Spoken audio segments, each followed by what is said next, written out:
at kultura, tradisyon at pamumuhay ng mga Ilonggo. Ibinida sa performances sa Dinagyang Festival. Yan ilan pang magkakaganapan tutukan natin ngayong araw ng Sabado, Enero 27, 2024. Ako si Amina Putri. At ako naman si Aljor Aquino.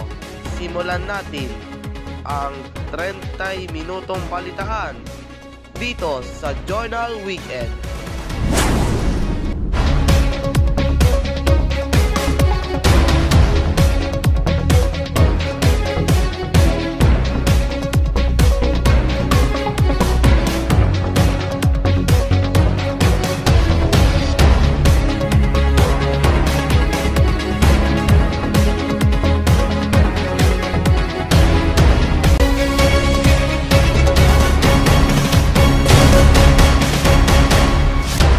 At para sa kumpletong detalye ng ating mga balita,